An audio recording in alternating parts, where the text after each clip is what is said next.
Loud and Clear Part 4. Who knows how long this is going to take? I wish we could go on for more than 10 minutes. I'm watching the clock. Now, back to where we were at. Talking about this man and this heavy thing on him that he feels like his rights are being violated with receiving or hearing a no from me. I don't have the right to tell him no. And he seemed to feel very much so entitled to me. And it wasn't always that way. In the beginning, he felt like it was a privilege, even sometimes an honor to be with me. Like we would go someplace and, he had some he was amenable, amiable, however you say that word. And he was pleasant. And he started to like the things that I like, so we were able to participate, having new experiences together. I like to go out and try new places to eat. And we would go lots of different places, always on my tab. And he would come over, we spend time together, but he didn't like to watch movies. We weren't attracted to the same movies. He always wanted to put on golf. He loved to golf. And that's another thing that men do. They want a woman to assume their persona. They want the woman to do everything they want to do. And the narcissistic personality does not like to give back. It doesn't like to feel like it has to make any type of concessions.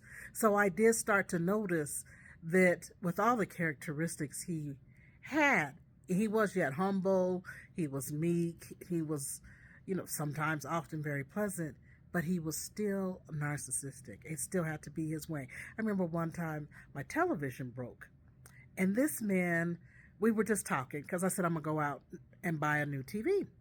So he says, well, what kind of TV are you going to buy? So we discussed what kind of TV I would buy. And he told me to buy, I think it was a Sony. I believe it was a Sony TV.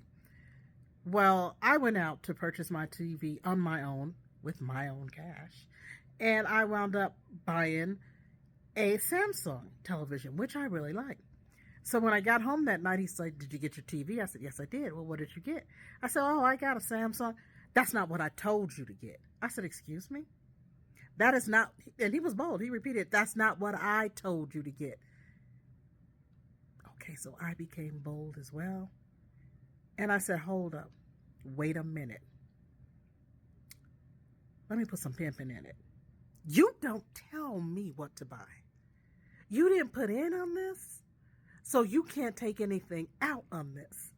And whatever I bought, this is my house. I don't even know where you live. Don't ever talk to me like that. Don't ever get this thing twisted, because we can let this go. And I meant that. And in the beginning, he used to be concerned when I started popping off like that. He's like, oh no, I done messed up now. But towards the end of things, he became more and more arrogant, more and more possessive, more and more aggressive. And I take ownership of the part that I played in that, but not full responsibility for his behavior, because at any time, any person could say no. And I would talk to him. We all have a love language, and there's also another language that we speak when we are in the heat of the moment and in the midst of making love. And I learned this from yet another man, and this man told me it makes the sex better when you say I love you. And that let me know that these men are out here just lying to women, and women be buying into this stuff, and it's a game, because they want the sex to feel good, to make them, have their orgasm, get that experience. So they're going to tell you, yeah, I love you, or whisper in your ear, I'm home, and stuff like that. But it is not to be, it's bed talk. And so when this one particular gentleman told me this, I participated in it, and I also enjoyed it, because I'm like, oh, it does make sex sexier when you have whisper these endearments and stuff, like all the other nasty stuff that I even write about. that you say in bed to a person to get them excited. All of that stuff. It's the intensity of it. It feels good. So he would tell me he loved me all the time, and I would tell him. But in the back of my mind, for me, I knew it was a game. It's not real. It's just to make this experience better.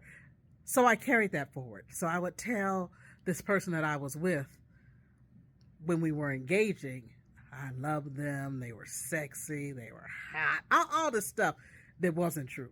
I even created fantasies, and then I'd send them text messages and describe different intimate experiences that we could have together, knowing full well that it was never going to happen. It's not like he could push me up against a chalkboard and hit some stuff from the back. This was never getting hit like that. But I learned to be okay with it. I was okay.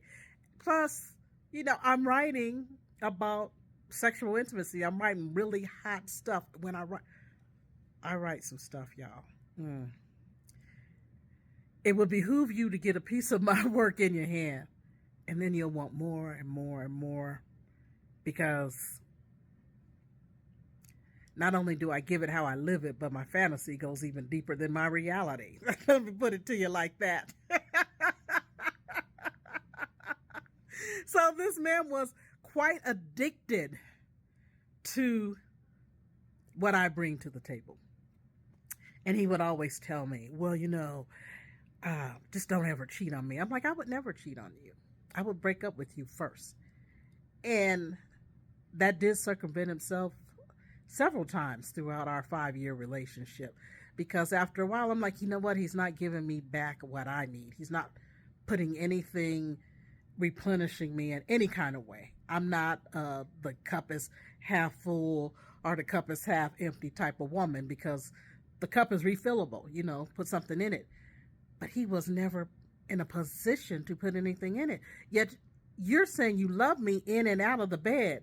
And I'm like, the love language doesn't work like that. Love is action. Love will show up and show out. And you talking about you love me, but you can't even get a real job and take me out to dinner? You can't ever do anything like that? Once he brought me a Christmas present, and it was like one of those notebooks that you have to use in school for journals that has a black cover. It was very similar to that, and I think you can get them for $1.50 at the store. And he brought me that for Christmas, and he was so proud. And my daughter, when she saw it, she said, "Really? That's what he got you for Christmas? And you like it?" I said, "Yeah. It's the thought that counts. He knows I'm a writer." She goes, "You don't even journal. You write on your phone." I know. But he thought about me. She goes, "That half-ass thought is enough for you?" And guess what? It was. Why? Because I fulfilled myself. I was self-sufficient, self-sustaining. I'm good. And I can always give more to someone else when I'm whole. It's when you're not whole and you don't have anything that you can't afford to give anything away. And I keep myself in a position where I could give something away. I could say, okay, this person needs it more than I need it. I might want something, but they need it more than I need it, so I'm cool. Let you have it. Let you have the stage. I am center stage. So if you come and you try to take center stage from me and center yourself, I could care less, because I know who I am. And knowing who I am is empowerment in and of itself. And sharing my love with you, that's cool. I can do that. But if you're not giving me the love back, for the most part, I love myself so much that it covers your lack. That's how I am. So for him to have stumbled across me was a blessing unto him. And he knew this, because he used to tell me, "You deserve better than me. I'm not worthy of you." And after a while, I even got tired of him saying that. I'm like, because you done got too comfortable on that. And that's not good, and that's not healthy, and that's not going to benefit either one of us in this relationship. There was so many things that was wrong in that relationship.